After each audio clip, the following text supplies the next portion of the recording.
Gagawa tayo ng Kori Kohi. Ito ay Japanese-style iced coffee. Ito ay inspired sa UCC na iced coffee. So basically, magtitimpla tayo ng kape at gagawin nating ice cubes. So para siyang 2-in-1, diba? Dahil yung kape natin ay magpapalamig na din ng ating iced coffee. Titikman na natin.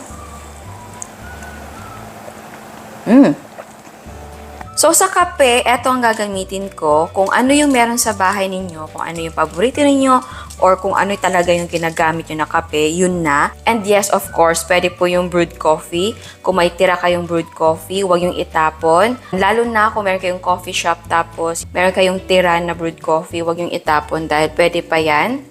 So buksan lang natin to. Lagay natin yan dyan. Oopsie. Tapos maglagay tayo ng hot water, pwedeng warm water lang para matunaw lang natin yung ating kape. Ayan. Kapag natunaw na, maglagay tayo ng cold water. Yung iba naglalagay ng asukal, pero sa akin, hindi na ako maglalagay. Mamaya na lang kapag magtitimpla na tayo. Okay, para sa molde ng ice natin, ito yung gagamitin ko. So, medyo iba-iba ang size and shape ng ating ice cube na coffee. Dahil ito yung available sa akin. So, ibuhusan natin siya dito.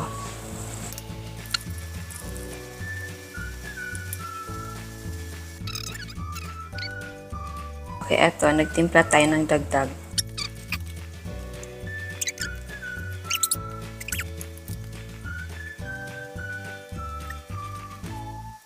So, ilagay na natin ito sa freezer para tumigas siya. And eto na po, tumigas na. So, magtimpla na tayo. So, first natin gagawin ay yung regular lang or plain. So, una, maglagay tayo ng ating ice or ginawang ice na coffee. Ayan. So, full cup siya. Sa shape or size ng ice, ay nang bahala. May mas maliliit or mga balls nito. And then, malagay tayo ng gatas. So, ang gagamitin kong gatas ay full cream milk. Kung gusto nyo ng fresh milk or oat milk, pwede. Malamig ang gamit kong gatas, pero pwede din gumamit ng warm or lukewarm na gatas. Sa sweetener naman or pampatamis ay pwedeng condensed milk or simple syrup. Yan. Oh, ang ganda. Ang kulay. Next ay caramel macchiatos. Maglagay tayo dito ng caramel sauce.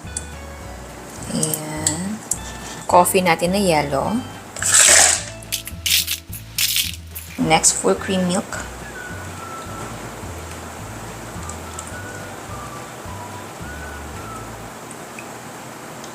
Sunod, yung ating sweetener. Next, yung ating caramel na syrup. Ayan. Tapos, lagay pa tayo ng caramel na sauce. Oh. Next naman ay orange flavor. Ay lalagay ko na ice yung malalaki natin. Lagyan natin yan ng full cream milk.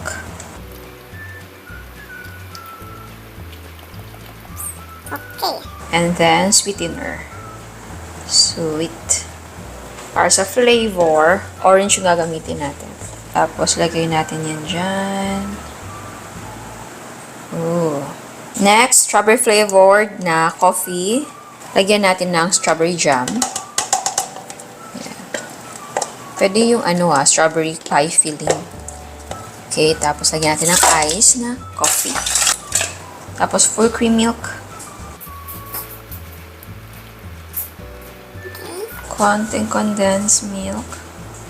And strawberry syrup. Okay, next ay blueberry na flavor. So, mag-walling na muna tayo ng ating blueberry pie filling. Optional lang naman, pero maganda kasi tignan kapag meron. Coffee ice. Gatas.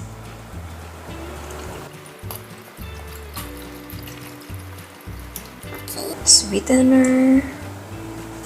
Blueberry syrup natin. Ayan, so tikman na natin. So, etong may straw ay Ito ang caramel macchiato natin. Titikman na natin.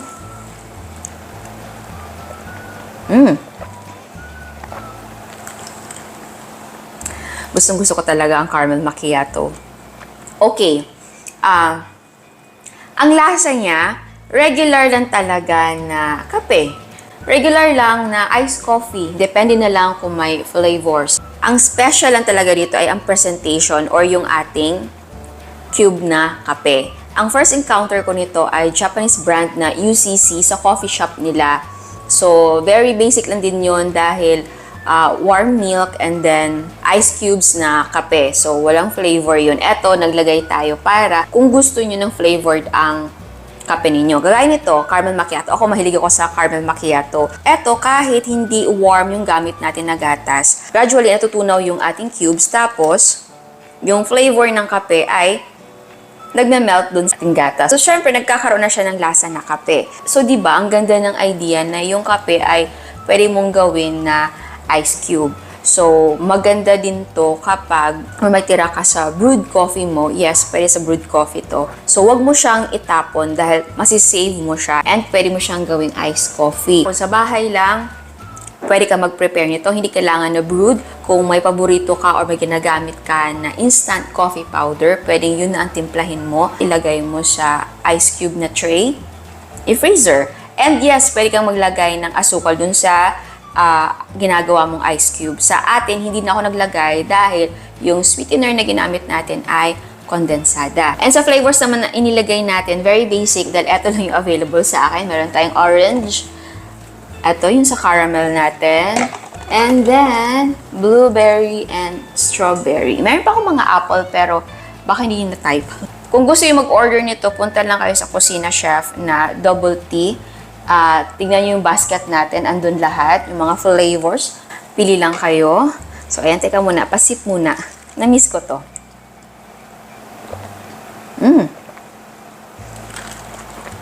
Wow, ang sarap. Nasasarapan ako.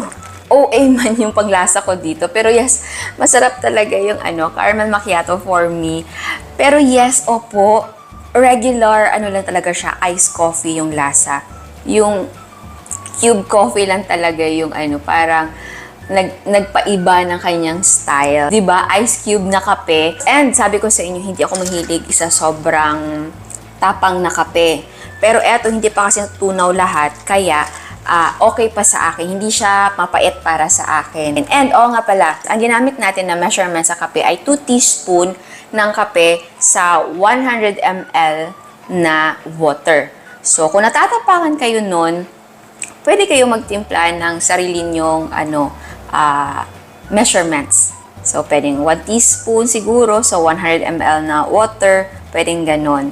Pero kung matapang ka at gustong-gusto mo yung intense na lasa ng kape, potent na potent, pwedeng mong dagdagan pa. Ang sarap niya. And ang lamig niya.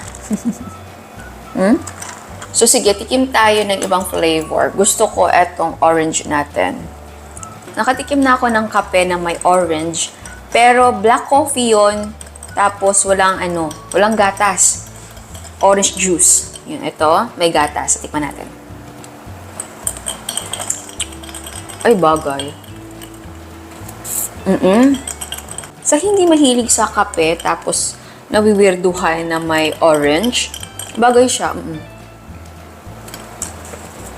Same din nung black coffee lang, tapos naglagay tayo ng orange juice.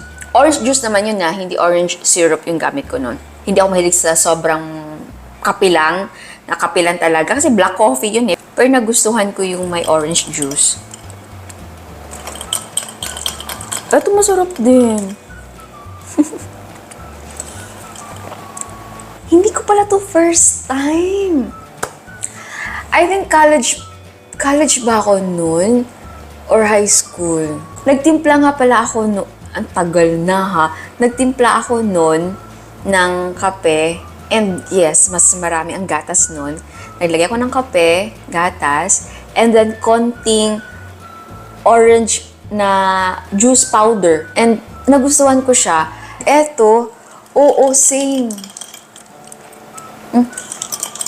Pero parang gusto kong dagdagan ng orange na syrup. Dami na. Hindi kasi weird yung lasa niya. Nakakatakam din siya. Hindi over yung ating orange syrup na inilagay. Tamang-tama lang, balancing-balanse. Masasabi pa rin kape siya na hindi weird ha.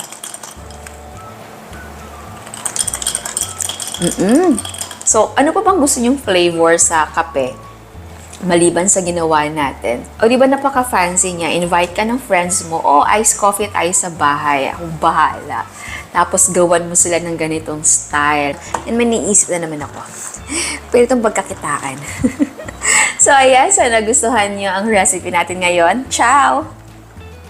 At sa mga hindi pa nakasubscribe, please subscribe sa ating YouTube channel and please click the notification bell and please click all para ma-notify kayo sa lahat ng uploads.